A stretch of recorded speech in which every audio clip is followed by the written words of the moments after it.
सबसे पहले बात करते हैं कश्मीर के पहलगाम में हुए आतंकी हमले की।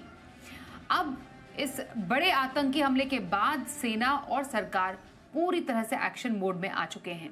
गृहमंत्री अमित शाह के बाद हालात का जायजा लेने के लिए सेना प्रमुख जनरल उपेंद्र द्विवेदी जम्मू कश्मीर दौरे पर हैं। श्रीनगर पहुंचते ही उन्होंने 15 कोर में सुरक्षा बैठक की समीक्षा की। एलजी मनोज सिन्हा के साथ भी आर्मी चीफ ने बैठक की है। इसके साथ ही वो आतंकी हमले वाली जगह पर भी जाएंगे। वहीं नेता प्रतिपक्ष राहुल गांधी भी श्रीनगर पहुंच चुके हैं। वो पहलगाम हमले में घायल लोगों से मुलाकात करेंगे और उनकी एलजी मनोज सिन्हा के साथ भी मीटिंग है। अभी फिलहाल आपको बता दें कि जेएनयू के दौरे पर नेता प्रतिपक्ष राहुल गांधी तो गए ही हैं, साथ ही सेना प्रमुख आर्मी चीफ ने भी वहां पर मनोज सिन्हा के साथ बैठक की है। फिलहाल इस घटना के बाद सरकार एक्शन मोड में है, सेना एक्शन मोड में है। यहां तक कि काफी ज्यादा कार्रवाई भी की गई है। कुछ आतंकियों को शक के घेरे में पकड़ा गया है। बड़ा जो एक्शन सेना का सामने आया वो त्राल में आया। आतंकी आसिफ शेख के घर को उड़ा दिया गया और साथ ही आतंकी आदिल के घर को भी गिरा दिया गया है। ज्यादा अपडेट लेते हैं, हमारे सहयोगी रजत वोरा हमारे साथ हैं। रजत, क्या अपडेट आ रहा है? आर्मी चीफ वहां पर मौजूद है, नेता प्रतिपक्ष राहुल गांधी भी फिलहाल कश्मीर के दौरे पर हैं। क्या ताजा अपडेट इस पूरी खबर को लेकर अभी आ रहा है? जी बिल्कुल स्वाति, आपको बता दें कि आज का दिन काफ़ी हलचल जो है वो कश्मीर में हुई है। खासतौर पर जनरल उपेंद्र द्विवेदी जो चीफ ऑफ आर्मी स्टाफ हैं वो कश्मीर पहुंचे हैं, जहां पर उन्होंने यहां पर मुलाकात की है लेफ्टिनेंट गवर्नर मनोज सिन्हा से। इसके अलावा नॉर्दर्न कमांड चीफ से मुलाकात की है। साथ ही साथ 16 कोर जीओसी और 15 कोर जीओसी से मुलाकात कर जम्मू कश्मीर में हालातों का जायजा लिया है।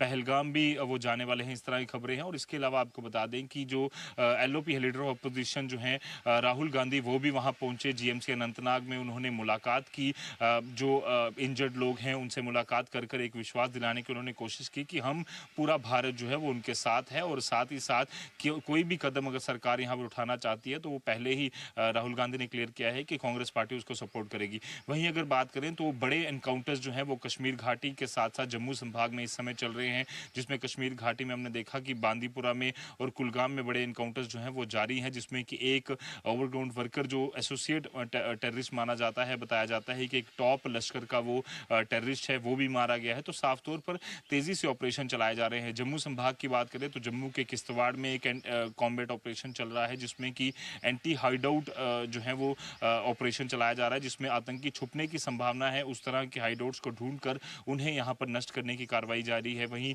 पुंछ के लसाना में एक बड़ा एंटी टेरर ऑपरेशन जारी है। उधमपुर के बसंतगढ़ में एक आतंक विरोधी अभियान जारी है, जिसमें एक जवान की शहीद होने की खबर कल आई थी। और उसके बाद अभी भी 3 आतंकी वहां पर जो है वो पकड़े गए हैं, माफ कीजिएगा, जो घेरे हुए हैं। इसके अलावा लगातार कोशिश सुरक्षा बलों की यही है कि जिस तरह की हलचल बॉर्डर पर है उसको देखते हुए कई सारे प्रिकॉशनरी मेजर्स जो हैं वो लिए गए हैं। जिस तरह से एडवाइजरीज कुपवाड़ा में जारी की गई हैं, उस तरह की एडवाइजरीज जम्मू के इंटरनेशनल बॉर्डर और एलसी पर जारी की गई हैं कि कोई भी विजिटर इस समय बॉर्डर की तरफ जो है वो नजदीक ना जाए। किसी भी तरह की हलचल जो है वो पाकिस्तान, क्योंकि एक ऐसा पड़ोसी मुल्क है जिस पर विश्वास कभी नहीं किया जा सकता, इसलिए जम्मू का जो ओक्ट्राई पोस्ट है, जहां पर अटारी बागा बॉर्डर की तरह ही एक परेड जो है वो शनिवार और इतवार को होती है शाम को, वो भी बंद कर दी गई है। तो ऐसे कई सारे फैसले सरकार ने यहाँ पर लिए हैं ताकि जम्मू कश्मीर में जो इस समय हालात बने हैं, क्योंकि पूरा देश पहलगाम हमले का बदला मांग रहा है, वहीं पाकिस्तान के अंदर एक डर जो है वो लगातार फैला हुआ है, जिसकी वजह से बताया जा रहा है कि पाकिस्तान के फॉरवर्ड एरियाज के जितने भी गाँव हैं उन्हें खाली कराया जा रहा है।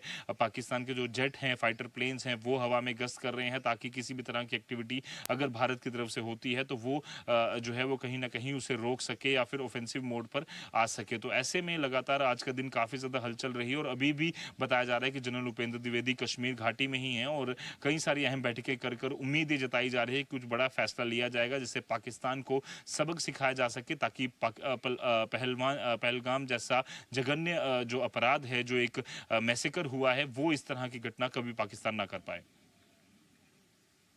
बिल्कुल, तो आज का दिन काफी ज्यादा डेवलपमेंट वाला दिन है। रजत, ये बताइए, क्योंकि सेना ने काफी बड़ा एक्शन भी अंजाम दिया। हमने त्राल में आर्मी ऑपरेशन देखा, आतंकी आसिफ शेख के घर को उड़ा दिया गया है, आदिल को भी हमले में शामिल होने के शक के चलते उनके घर को भी गिरा दिया गया। कुछ और ऐसे एक्शन सेना की तरफ से देखे गए हैं या फिर कुछ और गिरफ्तारियां या कुछ और डिटेन किए गए हैं लोग? जी, आपको बता दें कि पहलगाम हमले के बाद करीबन 2000 लोगों को डिटेन किया गया है, जिसमें 250 लोग ऐसे हैं जो पहलगाम में उस इलाके में उस समय मौजूद थे जब ये जो जघन्य अपराध को आतंकी अंजाम दे रहे थे, और उन्हीं से सबूत लेकर क्या आतंकियों की पहचान कर पाए, क्योंकि 3 आतंकियों के स्केच पहले ही पुलिस जारी कर चुकी है, जिसमें आदिल शेख भी शामिल है, जिसका घर जो है वो आज जिसे जो है वो बताया जा रहा है कि एक सर्च ऑपरेशन जब चल रहा था उसके घर पे जब पुलिस पहुंची तो उसी दौरान एक ब्लास्ट जो है हुआ, जिसमें कि उसका घर जो है वो तबाह हुआ। और दूसरी तरफ वहीं अगर बात करें तो पूरी तरह से सुरक्षा बलों की कोशिश है कि जो आतंकियों के जो ओवरग्राउंड वर्कर्स हैं, जो मदद करते हैं, उन्हें लॉजिस्टिक्स सपोर्ट प्रोवाइड करने में, पैसा प्रोवाइड करने में, किस तरह का टेरेन है वो समझाने में, कहां से एंट्री करनी है, कहां से एग्जिट करनी है, हमला कहां अंजाम देना है, हथियार कैसे पहुंचेंगे, इन सारी चीजों की मदद ओवरग्राउंड वर्कर से आतंकियों को मिलती है। ऐसे में उनके खिलाफ कार्रवाई करनी बहुत ज्यादा जरूरी है, इसीलिए 2000 लोगों को अभी तक डिटेन किया गया है, जिसमें कई सारे ओवरग्राउंड वर्कर भी जो है वो बताए जा रहे हैं। आदिल शेख और आदिल जो गुरी है उसका जो घर है वो यहाँ पर तबाह किया गया है, ताकि एक संदेश भी दिया जा सके कि अगर इस तरह की हरकतें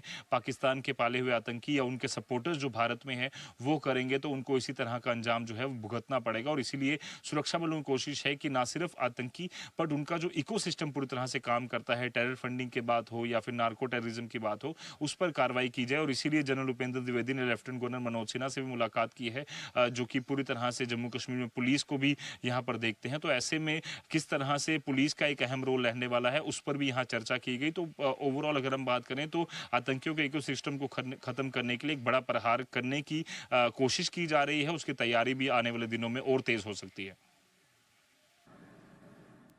जी बिल्कुल, बहुत धन्यवाद करेंगे रजत आपका इस पूरी खबर पर ज्यादा अपडेट देने के लिए। तो जम्मू से हमारे सहयोगी रजत बताते हुए कि फिलहाल आज क्या डेवलपमेंट्स है इस पूरे आतंकी हमले के बाद।